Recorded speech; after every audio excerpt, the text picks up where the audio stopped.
Marc. Chapitre 11. Lorsqu'ils approchèrent de Jérusalem, et qu'ils furent près de Bethphagée et de Béthanie, vers la montagne des Oliviers, Jésus envoya 2 de ses disciples, en leur disant, « Allez au village qui est devant vous, dès que vous y serez entrés, vous trouverez un ânon attaché, sur lequel aucun homme ne s'est encore assis, détachez-le, et amenez-le. Si quelqu'un vous dit, « Pourquoi faites-vous cela ?» Répondez, « Le Seigneur en a besoin. » Et à l'instant il le laissera venir ici. Les disciples, étant allés, trouvèrent l'ânon attaché dehors près d'une porte, au contour du chemin, et ils le détachèrent. Quelques-uns de ceux qui étaient là leur dirent, « Que faites-vous? Pourquoi détachez-vous cet ânon ?» Ils répondirent comme Jésus l'avait dit. Et on les laissa aller. Ils amenèrent à Jésus l'ânon, sur lequel ils jetèrent leurs vêtements, et Jésus s'assit dessus. Beaucoup de gens étendirent leurs vêtements sur le chemin, et d'autres des branches qu'ils coupèrent dans les champs. Ceux qui précédaient et ceux qui suivaient Jésus criaient, « Hosanna! Béni soit celui qui vient au nom du Seigneur!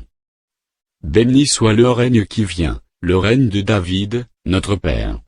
Hosanna dans les lieux très hauts! » Jésus entra à Jérusalem, dans le temple. Quand il eut tout considéré, comme il était déjà tard, il s'en alla à Béthanie avec les 12. Le lendemain, après qu'ils furent sortis de Béthanie, Jésus eut faim. Apercevant de loin un figuier qui avait des feuilles, il alla voir s'il y trouverait quelque chose, et, s'en étant approché, il ne trouva que des feuilles, car ce n'était pas la saison des figues. Prenant alors la parole, il lui dit, « Que jamais personne ne mange de ton fruit. » Et ses disciples l'entendirent. Ils arrivèrent à Jérusalem, et Jésus entra dans le temple. Il se mit à chasser ceux qui vendaient et qui achetaient dans le temple, il renversa les tables des changeurs, et les sièges des vendeurs de pigeons, et il ne laissait personne transporter aucun objet à travers le temple. Et il enseignait et disait, « N'est-il pas écrit, ma maison sera appelée une maison de prière pour toutes les nations?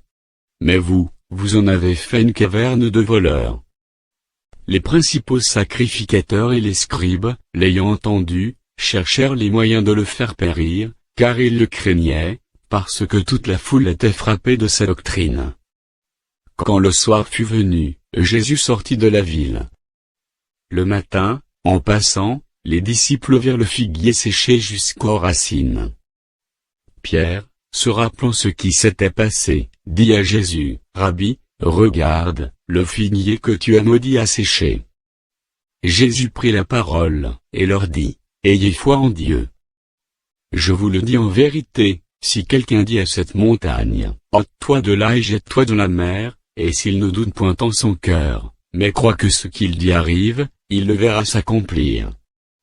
C'est pourquoi je vous dis, tout ce que vous demanderez en priant, croyez que vous l'avez reçu, et vous le verrez s'accomplir. Et, lorsque vous êtes debout faisant votre prière, si vous avez quelque chose contre quelqu'un, pardonnez, afin que votre Père qui est dans les cieux vous pardonne aussi vos offenses. Mais si vous ne pardonnez pas, votre Père qui est dans les cieux ne vous pardonnera pas non plus vos offenses. » Ils se rendirent de nouveau à Jérusalem, et, pendant que Jésus se promenait dans le temple, les principaux sacrificateurs, les scribes et les anciens, vinrent à lui, et lui dirent, « Par quelle autorité fais-tu ces choses, et qui t'a donné l'autorité de les faire ?» Jésus leur répondit, « Je vous adresserai aussi une question, répondez-moi, et je vous dirai par quelle autorité je fais ces choses.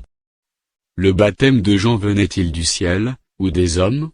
Répondez-moi. » Mais ils raisonnèrent ainsi entre eux, « Si nous répondons, du ciel, il dira, pourquoi donc n'avez-vous pas cru en lui? Et si nous répondons, des hommes? » Ils craignaient le peuple, car tous tenaient réellement Jean pour un prophète. Alors ils répondirent à Jésus, « Nous ne savons. » Et Jésus leur dit, « Moi non plus, je ne vous dirai pas par quelle autorité je fais ces choses. »